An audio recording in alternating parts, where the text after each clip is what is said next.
pinjaman, berapa banyak kredit yang sudah dia ambil, bisa kita cek juga di BI checking, ya. Nah, nanti baru keputusan terakhirnya seperti apa keputusannya. Nah, itulah kondisinya ya. Apalagi kalau untuk perpanjangan kredit. Jadi kita selalu review evaluasi sesuai dengan tingkat pengembalian dan struktur permodalan dari para kreditur kita.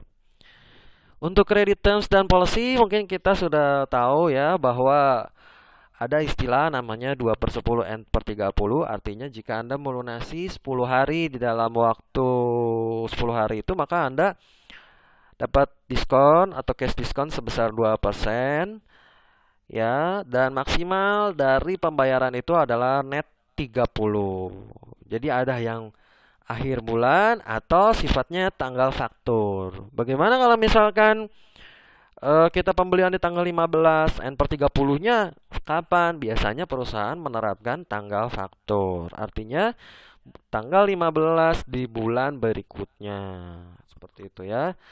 Nah, ini mungkin syarat kredit Anda sudah familiar ya dengan syarat kredit.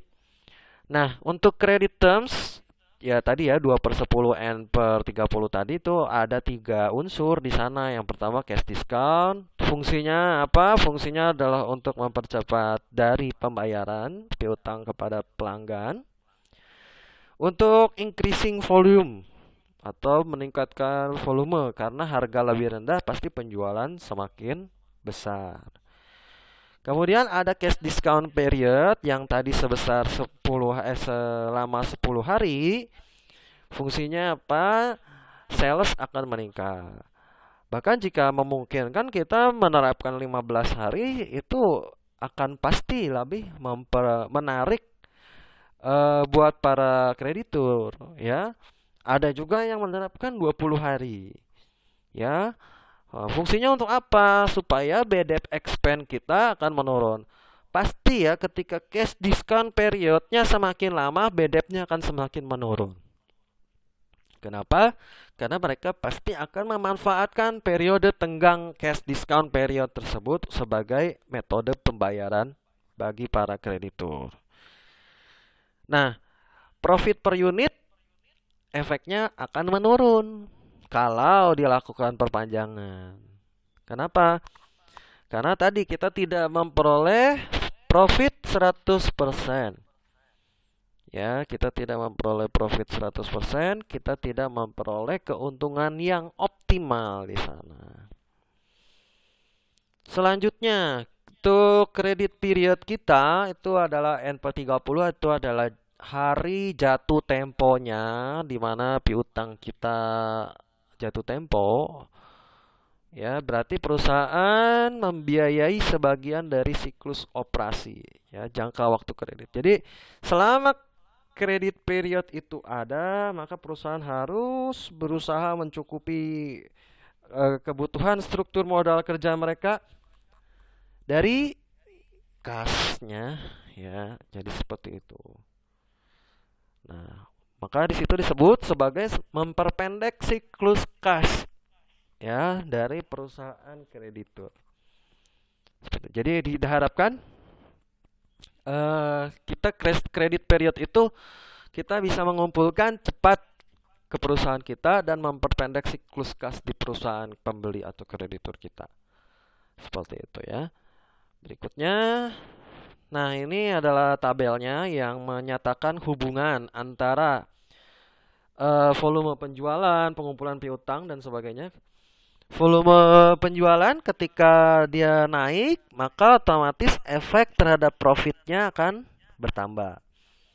Itulah mengapa kita mau menerapkan kebijakan politik piutang karena ada kebijakan ada pertambahan volume penjualan seperti itu. Yang berikutnya periode pengumpulan piutang itu turun, artinya lebih cepat, maka itu juga akan berdampak positif terhadap profitabilitas kita. Jadi ketika lebih cepat mengumpulkan piutang, maka tingkat kas kita, struktur kas kita pun akan bertambah. Biaya piutang ragu-ragu turun. Nah, piutang ragu-ragu ini kaitannya tadi dengan cadangan kas piutang tidak tertagih ya, atau yang gagal bayar tadi. Kalau presentasinya biaya piutangnya turun, maka itu pasti akan mempengaruhi kas kita menjadi lebih optimal atau lebih positif dan lebih profitable. Profit per unitnya turun, efek terhadap profitnya jelas akan berkurang, ya.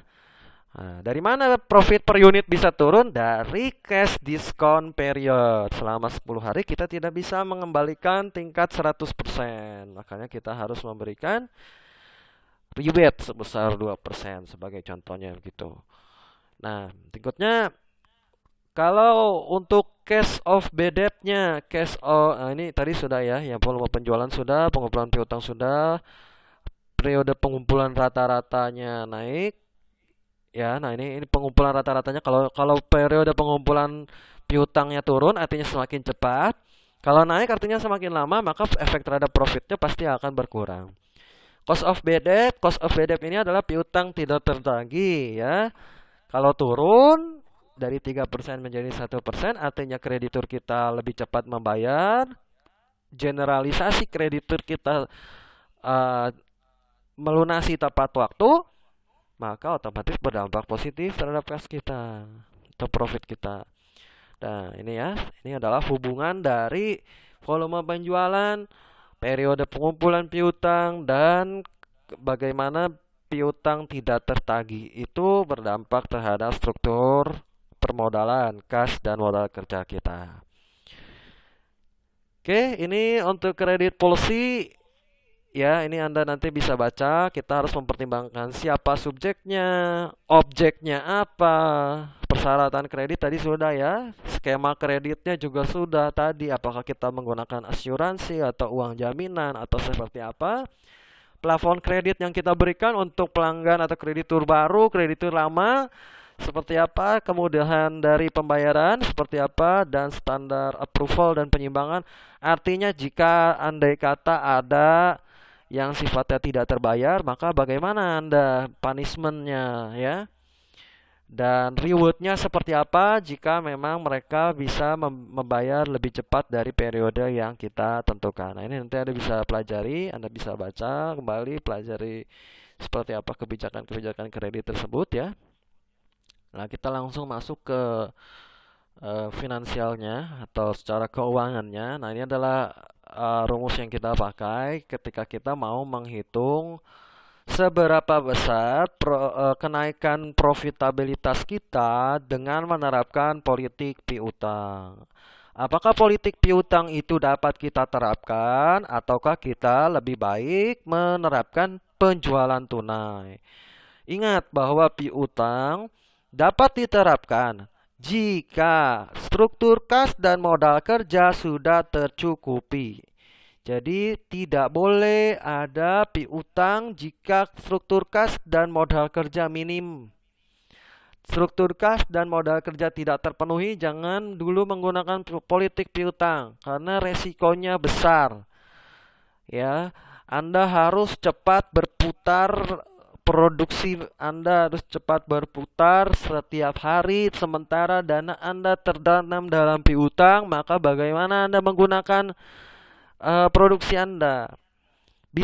Anda bisa meminjam, Anda bisa menggunakan pinjaman baik yang sifatnya jangka pendek, jangka panjang. Itu sama saja Anda eh, bermain api ya. Jika Anda bisa mengendalikan tidak masalah, tapi kalau Anda sedikit salah langkah, maka manajemen modal Anda akan hancur. Risikonya produksi Anda tidak akan berjalan dengan baik. Nah, itulah mengapa fungsinya ada departemen keuangan di sana. Ya, yang pertama kita menghitung dulu investasi rata-rata dalam sebuah piutang. Investasi rata-rata piutang itu apa artinya? Average investment itu total cost of sales atau yang kita sebut sebagai penjualan tunai dibagi receivable turnover atau perputaran dari piutang.